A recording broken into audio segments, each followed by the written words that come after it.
இன்றைக்கு வெளியாகி இருக்கக்கூடிய செய்திகளும் ரொம்ப ரொம்ப பரபரப்பான செய்திகளாக இருக்கிறது. குறிப்பாக காசாவில் செவ்வாய்க்கிழமை முதல் இதுவரைக்கும் 200க்கும் மேற்பட்ட குழந்தைகள் கொல்லப்பட்டிருக்கிறார்கள் என்கிற செய்திகளை இன்றைக்கு ஐநாவினுடைய குழந்தைகளுக்கான நிதியமாக இருக்கக்கூடிய யூனிசெஃப் வெளியிட்டிருப்பதை நம்ம பார்க்க முடியும். செவ்வாய்க்கிழமையில இருந்து வெள்ளிக்கிழமைக்குள்ளாக 200 குழந்தைகள் கொல்லப்படுகிறார்கள் என்றால் இந்த பிஞ்சுகள் செய்த பாவம் என்ன, இவர்கள் செய்த குற்றம் என்ன? நாமெல்லாம் நோன்பு காலம் குழந்தைகளோடு நம்முடைய குடும்பத்தோடு மகிழ்ச்சியாக இருக்கிற நேரத்தில் அந்த பிஞ்சுகளுக்கு உணவில்லை, அவர்களுக்கு மருந்துகள் இல்லை, குடிப்பதற்கு தண்ணீர் இல்லை, மொத்த நாடும் நாசப்படுத்தப்பட்டிருக்கிறது.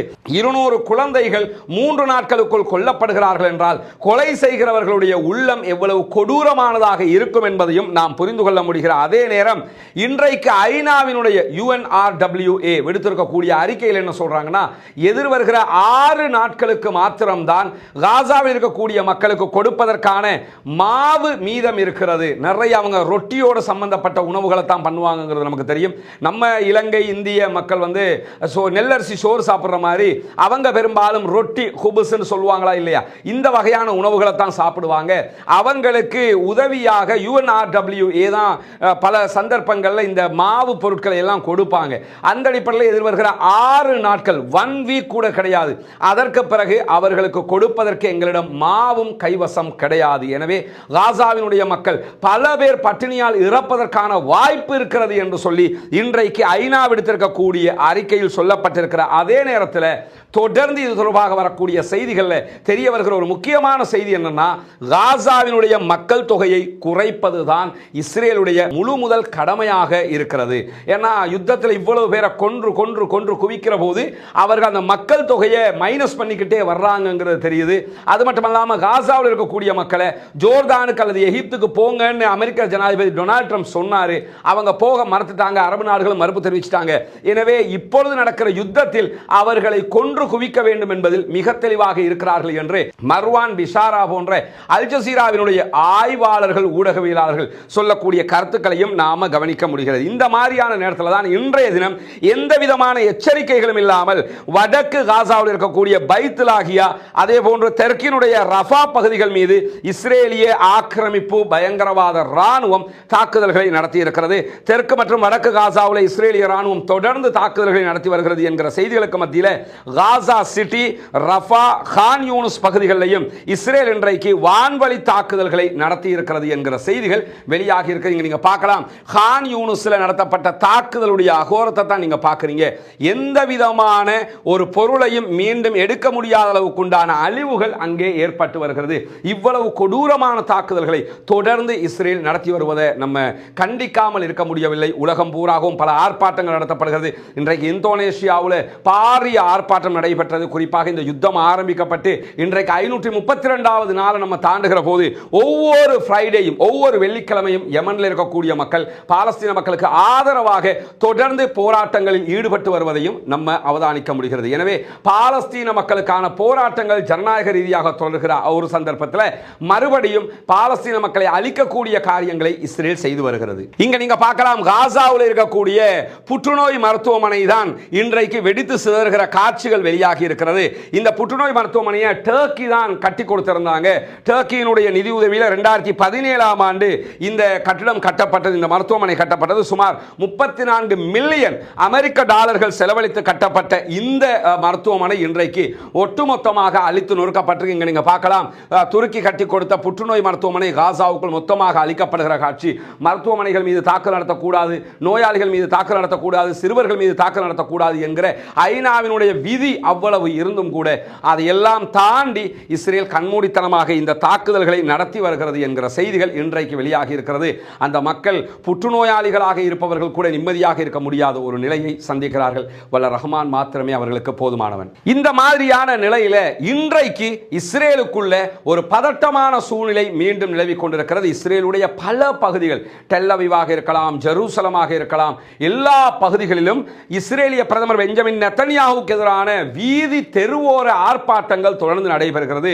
பல ஆயிரக்கணக்கான மக்கள் ரோட்ல இறங்கி யுத்தத்தை நிறுத்துங்க, உடனடியாக சமாதானத்தை கொண்டு வாங்க என்கிற ஆர்ப்பாட்டங்களை நடத்தி வரக்கூடிய நேரத்தில் இன்றைய தினம் இஸ்ரேலுடைய உள்நாட்டு உளவு பிரிவாக இருக்கக்கூடிய ஷின்பத்தினுடைய தலைவர் பதவி நீக்கப்பட்டிருக்கிறார் என்கிற செய்திகள் வெளியாகி இருக்கு. இவர்தான் ஷின்பத்தினுடைய தலைவர். மொசாதுங்கிறது வெளிநாடுகளை கண்காணிக்கிற அமைப்பு, உள்நாட்டினுடைய கண்காணிப்பு அமைப்பாக இருப்பது ஷின்பத்தினுடைய தலைவர் இன்றைக்கு பதவி நீக்கம் செய்யப்பட்டிருக்கிறார். இதே நேரத்தில் இவர் பதவி நீக்கம் செய்யப்பட்டதற்கு பிறகு இவர் எழுதியிருக்கக்கூடிய ஒரு கடிதத்தில் பல விவகாரங்களை வெளிப்படையாக பேசியும் இருக்கிறார். இன்றைய தினம் பதவி நீக்கப்பட்ட இஸ்ரேலுடைய உள்நாட்டு உளவு பிரிவினுடைய தலைவருக்கு ஆதரவாக பதவி நீக்கத்தை ரத்து செய்ய வேண்டும் என்று கோரி பல பகுதிகளிலும் இன்றைக்கு பெருத்த மலைக்கு மத்தியிலேயும் யூதர்கள், இஸ்ரேலிய மக்கள் தெருவில் இறங்கி ஆர்ப்பாட்டம் நடத்த ஆரம்பிச்சிருக்கிறாங்க. ஒருபுறம் இஸ்ரேலிய பிரதமருக்கு எதிராக பலவிதமான ஆர்ப்பாட்டங்கள்ல இதுவும் ஒரு ஆர்ப்பாட்டமாக தற்போது இணைந்திருக்கிறது என்பதைத்தான் நம்ம பார்க்க முடியும். இஸ்ரேலுடைய வரலாற்றில் ஒரு உளவு பிரிவினுடைய தலைவர் பதவி நீக்கம் செய்யப்பட்டது இதுதான் முதல் தடவையாக இருக்கிறது. அமைச்சரவை ஒப்புதலோடு இவர் பதவி நீக்கம் செய்யப்பட்டிருக்கிறார். அமைச்சரவையில் இருக்கக்கூடிய எல்லா அமைச்சர்களும் அதுக்கு வாக்களிச்சிருக்கிறாங்க. இதற்கு பிறகு இந்த தீர்மானம் அவர்களுடைய பாராளுமன்றம் நெசட்ல தாக்கல் செய்யப்பட இருக்கிறார். அதே நேரம் இன்றைக்கு இந்த தீர்மானத்திற்கு இடைக்கால தடை விதிக்க வேண்டும் என்று சொல்லி நீதிமன்றத்தையும் பல பேர் நாடி இருக்கிறார்கள் என்கிற செய்திகளுக்கு மத்தியில் தான் இன்றைக்கு இஸ்ரேலிய உளவு பிரிவு, உள்நாட்டு உளவு பிரிவு ஷின்பத்தினுடைய தலைவர் ஒரு கடிதத்தை எழுதியிருக்கிறார். அந்த கடிதத்தில் அவர் சொல்லியிருக்கக்கூடிய ஒரு முக்கியமான செய்தி என்னன்னா, நான் இன்றைக்கு கூட்டத்திலே கலந்து கொள்ளவில்லை, அது செக்யூரிட்டி கவுன்சில் கூட்டமாக இருந்தாலும் அது எனக்கு எதிரான கூட்டம் என்பதால் தான் நான் கலந்து கொள்ளாமல் இருக்கிறேன் என்று சொல்லிவிட்டு இஸ்ரேலிய பிரதமர் பெஞ்சமின் நெத்தனியாகு பல்வேறு விவகாரங்களை தவிர்த்து கொள்ள விரும்புகிறார், தப்பித்துக் கொள்ள நாடுகிறார் என்று சொல்லிவிட்டு என்ன சொல்றார்னா, அக்டோபர் 7ஆம் தேதி அன்று இஸ்ரேலுக்கு எதிராக நடத்தப்பட்ட தாக்குதல்களில் இஸ்ரேல் படுதோல்வி அடைந்திருக்கிறது, பாதுகாப்பு தோல்வி என்பதிலே எவ்விதமான மாற்று கருத்தும் இல்லை. இந்த பாதுகாப்பு தோல்விக்கு பிரதமரும் தான் காரணம். அதிலிருந்து அவர் தப்பிச்சுக்கிறதுக்காக என்ன பண்றாருன்னு சொன்னா, என்னை பதவி நீக்கம் செய்கிறார், ராணுவ தளபதி பதவியை நீங்கி இருக்கிறாரு, இப்படி எல்லோருமே பதவி நீங்கி கொண்டிருக்கிறார்கள், இவர் மாத்திரம் பதவியிலே ஒட்டி கொண்டிருக்கிறார். அவருடைய சொந்த அரசியல் நிகழ்ச்சி நிரலை தான் அவர் செயல்படுத்த விரும்புகிறார். எனவே அவர் தன்னை பாதுகாத்துக் கொண்டு அரசியலில் நீடிக்க விரும்புகிறார். அவர்தான் இது எல்லாத்துக்குமே காரணம் என்று சொல்லி இன்னைக்கு குழம்பிய குட்டைக்குள் கருத்து சொல்லி இருக்கிறார் ஷின்பத்தினுடைய தலைவர் ரோனன் பார்க் அவர்கள். இதில் நம்ம என்ன புரியணும்னா, ரோனன் பார்க் தான் இந்த கத்தாருடைய பேச்சுவார்த்தைகளுக்கெல்லாம் கலந்து கொண்டவர், அதே போன்று ஈஜிப்டுக்கு பேச்சுவார்த்தைகளில் கலந்து கொண்டவர் இவராகத்தான் இருக்கிறார். அது தொடர்பாகவும் தன்னுடைய கடிதத்திலே அவர் மிக தெளிவாக கருத்து சொல்லியிருக்கிறார். அந்த கடிதம் தொடர்பாக இன்றைக்கு பாலஸ்தீன விடுதலை அமைப்பும் தன்னுடைய கருத்தை வெளியிட்டிருக்கிறார்கள். அதில் அவங்க என்ன சொல்லியிருக்கிறாங்கன்னா, ரோனன் பார்க் உள்நாட்டு உளவு பிரிவினுடைய ஷின்பத்தினுடைய தலைவர் வெளியிட்டிருக்கக்கூடிய கடிதத்திலிருந்து என்ன தெரியுதுன்னா, பெஞ்சமின் நெத்தனியாகு தான் சமாதான பேச்சுவார்த்தைகளை திட்டமிட்டு சீர்குலைத்தார் என்பது தெரிகிறது. ஏன்னா ரோனன் பார்க் என்ன சொல்லியிருக்கிறார்னா, சமாதான பேச்சுவார்த்தைகளுக்கு பெஞ்சமின் நெத்தனியாகு விரும்பவே இல்லை, அவர் யுத்தத்துக்கு தான் போகணும்னு நினைச்சாரு. அதுக்கான காரணம் என்ன, யுத்தத்துக்கு போனா தான் அவருடைய ஆட்சியை தக்க வச்சுக்கிற முடியும், தேர்தல் நடத்தாம இருக்க முடியும், அதற்காகத்தான் அவர் இப்படியான திட்டங்களை தீட்டினார் என்று சொல்லி வெளிப்படையாகவே ஷின்பத்தினுடைய தலைவர் தன்னுடைய கடிதத்தில் தெரிவித்திருக்கக்கூடிய நேரத்தில் பாலஸ்தீன விடுதலை அமைப்பு என்ன சொல்றாங்கன்னா, இதை விட என்ன ஒப்புதல் வாக்குமூலம் வேணும், யுத்தத்தை நடத்துறதே நீங்க தான், சமாதானத்தை சீர்குலைச்சது நாங்கள் அல்ல, பெஞ்சமின் நெத்தனியாகு தான் என்று சொல்லி இன்றைக்கு அவர்கள் பதிலடி அறிக்கையை வெளியிட்டிருக்கக்கூடிய செய்திகளும் வெளியாகி இருக்கக்கூடிய நேரத்தில் தான் இன்றைய தினமும் பாலஸ்தீனத்திலிருந்து இஸ்ரேலை நோக்கி நூற்றுக்கணக்கான ஏவுகணை தாக்குதல்கள், ராக்கெட் தாக்குதல்கள் நடத்தப்பட்டிருக்கிறது. இஸ்ரேலிய ஆக்கிரமிப்பு பயங்கரவாத ராணுவம் சில தாக்குதல்களை தடுத்து முறியடித்திருப்பதாக சொல்லி இருந்தாலும் அவர்களுடைய அயன் டோம் தாக்குதலை தடுக்க முடியாமல் இருக்கிறது. அயன் டோமுடைய நூற்றுக்கணக்கான பேட்டரிகளை ஏற்கனவே ஹெஸ்புல்லாக்கள் அடிச்சு நொறுக்கிட்டு போயிட்டாங்க. அது மட்டுமல்லாம ஆல்ரெடி பாலஸ்தீன விடுதலை அமைப்பும் அவர்களுடைய பேட்டரி சிஸ்டத்தை அடிச்சு நொறுக்கி இருக்கிற காரணத்தினால அவர்களுடைய அயன் டோம், பல வகையான அயன் டோம்களும் செயலிழந்து இருக்கக்கூடிய நேரத்தில் தொடர்ந்து இஸ்ரேல் காசா மீது தாக்குதல் நடத்தினதுனால காசாவில் இருக்கக்கூடிய போராளிகளும் இஸ்ரேல் மீது தாக்குதல்களை நடத்த ஆரம்பித்திருக்கிறார்கள் என்கிற செய்திகளுக்கு மத்தியில் தான் இன்றைக்கும் யமனில் இருக்கக்கூடிய ஹூதிகளை இலக்கு வைத்து நாங்கள் தாக்குதல்களை நடத்தி இருக்கிறோம் என்று அமெரிக்காவினுடைய படைப்பிரிவுகள் சொல்லியிருக்கக்கூடிய நேரத்தில் அமெரிக்காவினுடைய கப்பலை நோக்கியும் இன்றைக்கு பதிலடி தாக்குதலை நடத்தி இருக்கக்கூடிய ஹூதிகளுடைய படைப்பிரிவு இஸ்ரேலை நோக்கி கடந்த 24 மணி நேரத்துக்குள் 2வது தடவையாகவும் தாக்குதல்களை நடத்தி இருக்கிறார்கள். இஸ்ரேலுடைய டெல் அவிவில் இருக்கக்கூடிய பென்குரியன் விமான நிலையத்தின் மீது நேற்று அவங்க தாக்குதல் நடத்தியிருந்தாங்க. அந்த தாக்குதல் 24 மணி நேரத்தை கடப்பதற்கு முன்பதாக இன்றைக்கு மீண்டும் அவர்கள் தாக்குதல்களை நடத்தியிருக்கிறார்கள். அந்த தாக்குதல்களில் இஸ்ரேலுடைய ராணுவ தளங்கள் இலக்கு வைக்கப்பட்டிருக்கிறது என்கிற செய்திகள் வெளியாகி இருக்கிறது. சொல்லப்படுகிறது. பாலஸ்டைன் 2 என்கிற பாலிஸ்டிக் சூப்பர்சோனிக் ஏவுகணை தாக்குதல் தான் நடத்தப்பட்டிருப்பதாகவும் தாக்குதல் துல்லியமாக வெற்றிகரமாக நடந்து முடிந்திருக்கிறது என்கிற செய்திகளையும் ஹூதிகளுடைய ராணுவ பேச்சாளர் யஹியா சாரி அவர்கள் வெளியிட்டிருக்கக்கூடிய அறிக்கையில் சொல்லி இருப்பதை நம்ம பார்க்க முடிகிற அதே நேரம் இன்றைக்கும் மஸ்ஜிதுல் அக்ஸாவுக்குள்ள நூற்றுக்கணக்கான சகோதரர்கள் தொழுகைக்காக செல்வதற்கு தடை விதிக்கப்பட்டிருக்கிறார்கள். இன்றைக்கு நமக்கு தெரியும் புனிதமிக்க ரமதானுடைய 3வது வெள்ளிக்கிழமையாக இருக்கிறது. ரமதானுடைய மாதத்தில் பள்ளிவாயலுக்கு தொலை வரக்கூடியவர்களுக்கு பல கட்டுப்பாடுகளை இஸ்ரேல் விதித்திருந்த நிலையில் 90,000க்கு மேற்பட்டவர்கள் தொழுகையிலே தொடர்ந்து கலந்து கொண்டு வருகிறார்கள். மஸ்ஜிதுல் அக்ஸா நிரம்பி வழிந்து கொண்டிருக்கிறது. அல்லாஹ்வுடைய உதவியால் அங்கிருக்கக்கூடிய மக்கள் எல்லா வேலை வெட்டிகளையும் விட்டுவிட்டு பள்ளிவாசலுக்கு செல்கிறார்கள். பள்ளியை பாதுகாக்க வேண்டும், தங்களுடைய இடத்தை பாதுகாக்க வேண்டும், மீட்க வேண்டும் என்பதற்காக. அந்த வகையில் இன்றைக்கு பள்ளிவாசலுக்கு தொலை சென்றவர்கள் மீதும் தாக்குதல்கள் நடத்தப்பட்டிருக்கிறது. கண்ணீர் புகை தாக்குதல்கள் நடத்தப்பட்டிருக்கிறது. காங்க் வாட்டர் என்று சொல்லக்கூடிய நாற்றத்தை துருவாடை வீசக்கூடிய தண்ணீர் தாக்குதல் நடத்தப்பட்டிருக்கிறது. துப்பாக்கி சூடுகள் நடத்தப்பட்டிருக்கிறது. அது எல்லாம் மீறி ஆயிரக்கணக்கான மக்கள் இன்றைக்கும் புனிதமிக்க மஸ்ஜிதுல் அக்ஸாவிலே சென்று தொழுகையில் கலந்து கொண்டிருக்கிறார்கள் என்கிற செய்திகள் வெளியாகி இருப்பதை நம்ம பார்க்க முடிகிறது. இதுவெல்லாம் ரொம்ப ஒரு வித்தியாசமான, அந்த மக்கள் எவ்வளவு உணர்வுபூர்வமாக இருக்கிறார்கள் என்பதை காட்டக்கூடிய செய்திகளாக நாம் பார்க்க முடியும். இப்படியான நிலையில் நமக்கு தெரியும் அமெரிக்கா தொடர்ந்து ஈரான் மேல பல குற்றச்சாட்டுகளை முன்வைக்கிறாங்க. அந்த அடிப்படையில் ஈரானோடு ஒரு பேச்சுவார்த்தை, நியூக்ளியர் சம்பந்தமாக அணு ஆயுதம் தொடர்பான ஒரு பேச்சுவார்த்தைக்கு அழைத்து ஒரு கடிதத்தை அமெரிக்க ஜனாதிபதி ஈரானுடைய ஷியா மத ஆன்மீக தலைவராக இருக்கக்கூடிய ஆயத்துல்லா அலி காமனி அவர்களுக்கு அனுப்பியிருந்தார். அந்த கடிதத்தை கிழிச்சு குப்பத்தூரில் வீசி விட்டார் ஆயத்துல்லா அலி காமனி. உங்களோட இந்த பேச்சும் கிடையாது, எது வந்தால் நாங்கள் சந்திப்போம் என்று சொல்லி அறிவிச்சிட்டார். ஏன்னா இவர் தான் டிசிஷன் மேக்கர். இவருக்கு கீழே தான் சுப்ரீம் கோர்ட்டே வரும், இவருக்கு கீழே தான் ஜனாதிபதியே வருவார். எனவே எல்லாத்தையும் தூக்கி கடாசி வீசி விட்டாரு.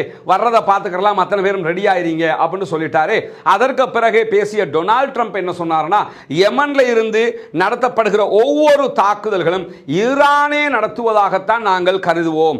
ஈரான் நேரடியாக யுத்தத்தில் வந்து தாக்குதல் நடத்தினா எப்படி இருக்குமோ அது மாதிரி தான் யமன் எங்களோட தாக்குதல் நடத்துறதை நாங்கள் கருதுவோம் என்று சொல்லியிருந்தார். காரணம் என்னன்னா, நாங்க யமனிகளோட சண்டை பிடிக்கல, நாங்க ஈரானோட தான் சண்டை பிடிக்கிறோம் என்கிற கருத்தை தான் அவர் சொல்லி இருந்தார். அது மட்டுமல்லாம யமன்ல இருந்து நடத்தப்படக்கூடிய தாக்குதல்கள் ரொம்ப துல்லியமாக இருக்கிறது. ஒரு கப்பல் மீது அட்டாக் பண்றாங்கன்னா கரெக்டாவே அட்டாக் பண்றாங்க.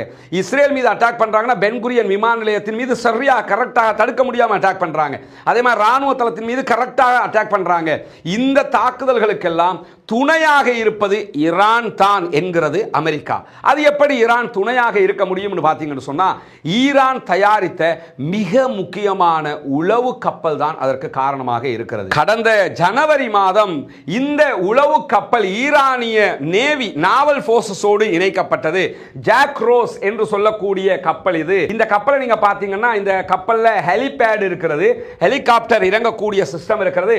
மொத்தமாக உளவு பார்க்கக்கூடிய கப்பலாக இருக்கிறது. உதாரணத்துக்கு பாத்தீங்கன்னா, இதே மாதிரி ஒரு கப்பல் இலங்கையினுடைய ஜனாதிபதியாக ரணில் விக்ரமசிங்கே இருக்கிற காலத்தில் இலங்கைக்கு சீனாவால் அனுப்பப்பட்டது. இந்தியா கடுமையாக அதற்கு எச்சரிக்கை தெரிவித்திருந்தது. வர்றதை நாங்கள் ஏற்றுக்கிற முடியாதுன்னு சொன்னாங்க. இருந்தாலும் அந்த கப்பல் இலங்கைக்கு வந்தது காரணம் என்ன, ஏன் இந்தியா அதை எதிர்த்தாங்கன்னா, இந்தியா பற்றிய உளவு தகவல்களை சீனா சேகரித்துக் கொள்ளும் என்பதற்காகத்தான் அதையெல்லாம் சொன்னாங்க.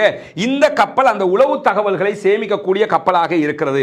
கடந்த செவ்வாய்க்கிழமை ஈரானுடைய அரசாங்கம், குறிப்பாக நாவல் போர்சஸ் ஒரு அறிக்கை வெளியிட்டிருந்தாங்க. அதில் என்ன சொன்னாங்கன்னா, ஜாக்ரோஸ் கப்பல் மீது தாக்குதல் நடத்தப்பட்டிருப்பதாக ஊடகங்கள் ஊகமான செய்திகளை சொல்கிறது. எங்களுடைய கப்பல் மீது எந்த தாக்குதலும் நடத்தப்படவில்லை. எங்களுடைய ஜாக்ரோஸ் போர் கப்பல் ஈரானுடைய தெற்கு பகுதிகளில் இருக்கக்கூடிய பந்தர் அப்பாஸ் பகுதிகளில் நங்கூரமிடப்பட்டிருக்கிறது என்று சொல்லியிருந்தது. இதுதான் பந்தர் அப்பாஸ் பகுதி. பந்தர் அப்பாஸ் பகுதிகளில் தான் நங்கூரமிடப்பட்டிருப்பதாக ஈரான் அறிவித்திருக்கிறது. ஆனால் உண்மையை சொல்ல போனால் பந்தர் அப்பாஸ் பகுதிகளில் உண்மையிலேயே ஜாக்ரோஸ் இருக்கிறதா என்பதற்கான துல்லியமான ஆதாரம் எதுவும் இல்லை.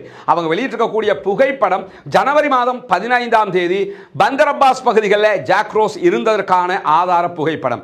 ஆனால் அந்த கப்பல் எங்கே இருக்க முடியும், அப்படி என்றால் எங்கே இருக்கிறது என்கிற ஒரு கேள்வி இருக்கிறது. உண்மையிலேயே அமெரிக்கா உள்ளிட்ட பல நாடுகளும் சந்தேகிக்கக்கூடிய ஒரு விஷயம் என்னன்னா, இந்த கப்பல் செங்கடல் பகுதிகளில் தான் இருக்கிறது என்று சொல்கிறார்கள். ஏன்னா உளவு தகவல்களை எடுத்துக்கிட்டு துல்லியமான அட்டாக் பண்றாங்கன்னா, பந்தர் அப்பாஸ்ல அது இருந்தா இதை பண்ண முடியாது, செங்கடல்ல தான் எங்கேயோ இருக்கிறது என்று சொல்லி அவர்கள் சொல்லிக் கொண்டிருக்கிறார். இந்த கப்பல் ஸ்பெஷாலிட்டி என்னன்னு சொன்னா, ஈரானுடைய ஆயுதப்படைகள் தான் இதை பயன்படுத்தும்.